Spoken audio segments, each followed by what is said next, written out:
I've been living life right like I could just die any minute, going for a ride. Kuryente, namatay. Lagi dito, parang every hour dito walang kuryente. Kailangan ko na siguro magkulay ng buhok ko eh. Pero hayaan mo, konti.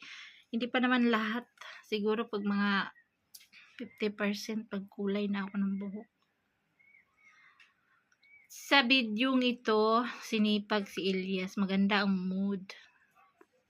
Halika dito, tulungan mo ako magbunot. Tinulungan ako mga sis, nakatapos ng 2 slot na onion. Maganda ang mood. Pero pag hindi maganda ang mood niya yan, hindi yan siya tutulong. For today's video, maganda ang mood. Ayun, pag utusan yan siya, kailangan may bayad. May bayad ka talaga pagkagabi. Ganun yan siya. Hindi yan siya tutulong sa'yo pag walang bayad. For today's video, thank you pala sa mga nag-message. Bakit wala ka ng video, Rosana? Alam nyo mga sis. Hello pala kay Sir Edwin and Ma'am Edsel sa Saudi. Season ng langaw namin dito. Sa may mga nag-message, hindi ka na nagpo-post, Rosana, sa YouTube.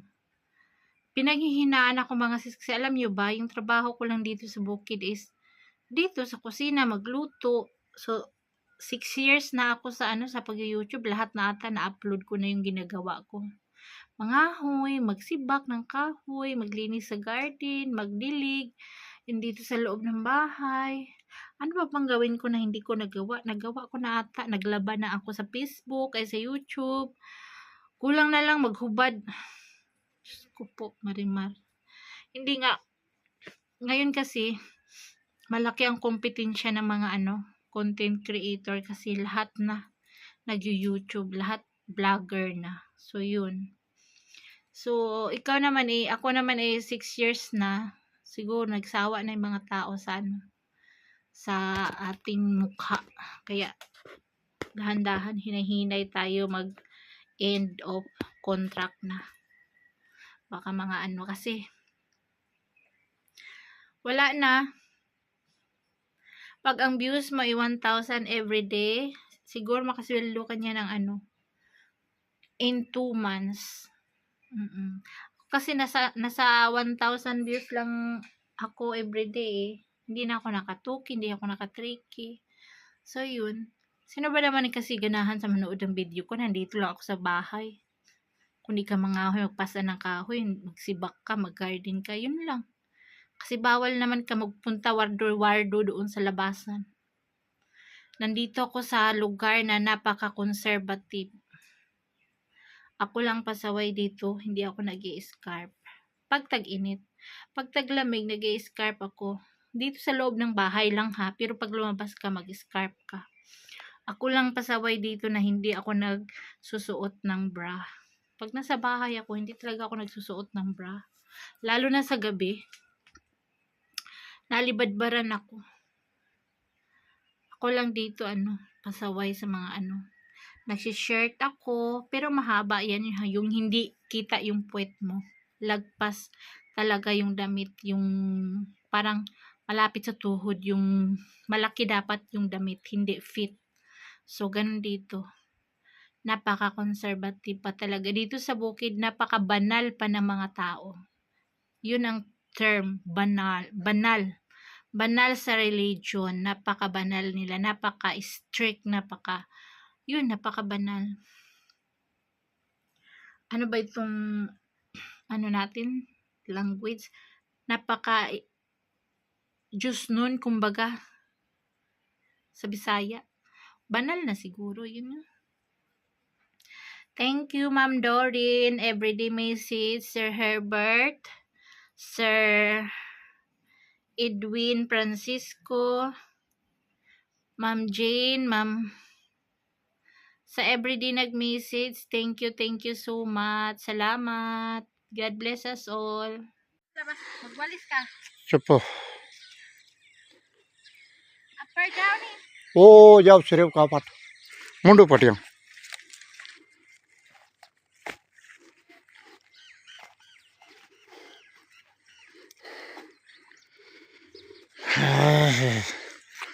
clean siya na ba? Sama mo bantar. जल्दी कर क्लीन कर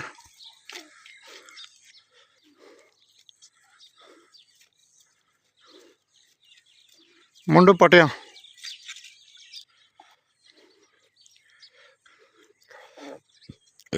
clean garden ना जो बिगिनिंग ना क्लीनिंग वाह Ito toong exercise mga sis o isang masakit sa pagod. सही है side clean Umpisa ako ng may araw pa. Doon sa likod mo.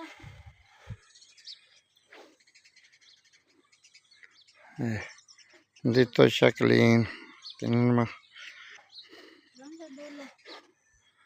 oh doon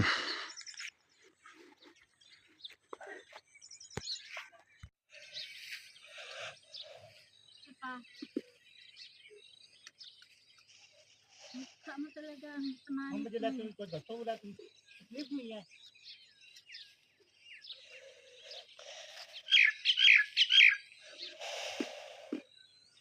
Yan ka lang talaga. Malinis na ang sangkatirbang mga damo-damo. Ayun, nasa likod. Oh, linisin pa yan. Ayan, nilinis ko. Papunta doon, hanggang doon sa dulo. Kay Ilyas naman to ditong 2 hektarya.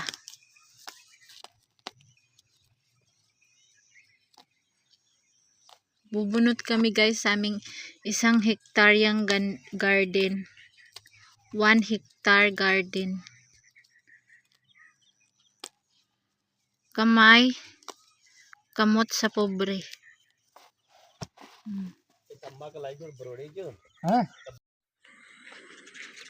dito meron tomato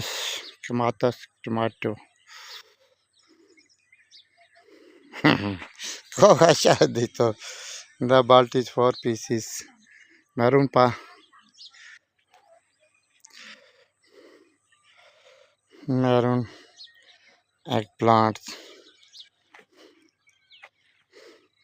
to lahat 1 soy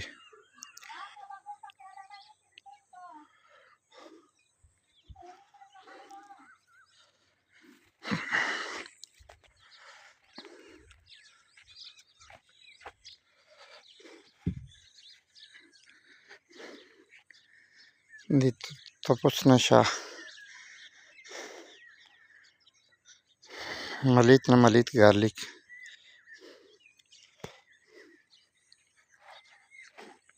yung PJ Harvest natin. So, lagyan natin siya ng itlog ngayon. Fresh from the garden ng ating potatoes. Ayan. Parang hindi ko na makita kasi madilim-dilim na. Malinis na. Ready to harvest na next month. Kapos kami sa tubig ngayon. Tag-init na. Yan, malinis yung aking garden. Maliban dito sa mga seeds. Ipapa-seeds to siya mga sis. Tapos itatanim ulit. Aking talong. Tuwang-tuwa ako sa aking mga talong. Kasi ang dami na niyang mga bunga-bunga. Para mag-ano na siya. Mag-release ng tawag nito. Bunga. Ang aking kamatis. Hindi ko siya pinapahinog sa puno masyado. Kasi natakot ako malata ba.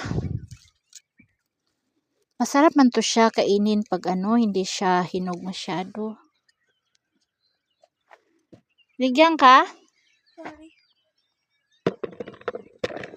So,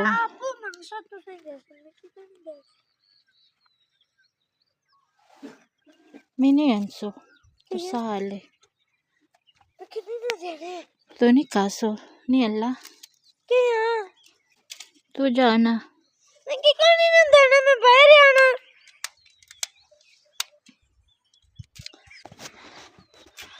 So, ayan, ito yung harvest natin. Kakainin ko lang to siyang ganyan.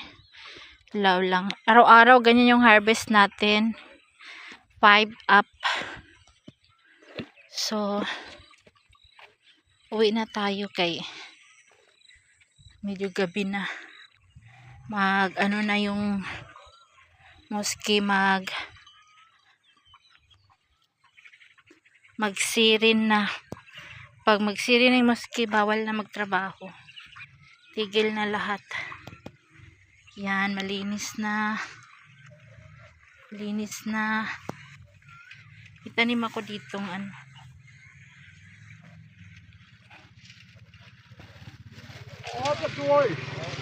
Ito naman bukas. Tapos din to bukas. Gawin ko siyang space para sa patatas. Marami akong binibinhi doon na patatas, mga sis. Makikita nyo.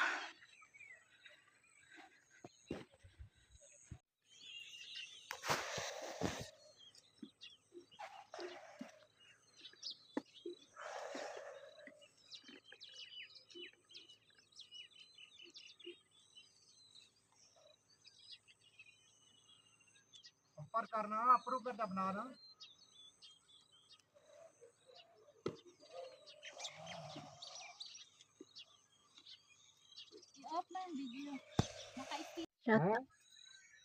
Shout out sa aking tinanim na tanglad. 2, 4, 6. 7 puno. Ay. 2, 4, 6. 7 nga. 7 puno. 2, 4, 6, 7.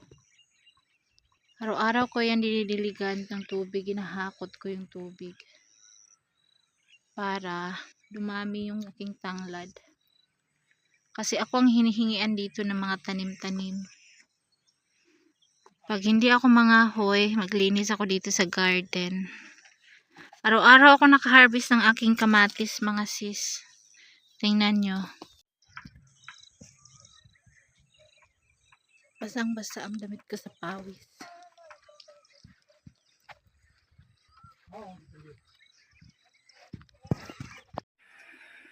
Open sesame. So, yan guys. After natin magbunot sa garden ng 5 hektarya. Ito yung ating reward for the day. Ang palaya na maraming kamatis at maraming itlog. Siguro mga 6 na itlog. At saka may bulad din na mga ilang piraso. Ano lang, pang patikim-tikim lang sa bibig yung mga bulad. 1, 2, 3, 4, 5, 6. So, yun. With a lots of kamatis. Kasi marami akong harvest na kamatis araw-araw. 5. Ako naman mga sisi, pag nagluluto ako dito sa Pakistan, wala talaga akong nilalagay yung mga pampalasa-lasa, yung mga ano-ano. Asin lang talaga, wala lang iba. Kasi yun lang naman meron dito sa Pakistan, asin. Pag yung meron sa atin, marami ting nilalagay na mga pampalasa, mga oyster sauce, mga magic sarap, mga ginisa, yung mga ganyan. Wala yun dito. Asin lang dito. Asin lang gamit ko. Pero pag sila dito mga Pakistani, marami sila mga spices. Ako ayoko, asin lang talaga yung akin. So, ayan na, nakaluto na naman tayo ng masustansyang pagkain or ulam. Ulam for today is ampalaya, eggs, and kamatis, and bulad. So, see you sa 3 araw, 4 na araw na ulam.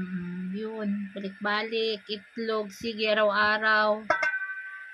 Pero hindi naman ako na high blood, anemic naman ako. Mga 90, pinakamataas kong BP is 100.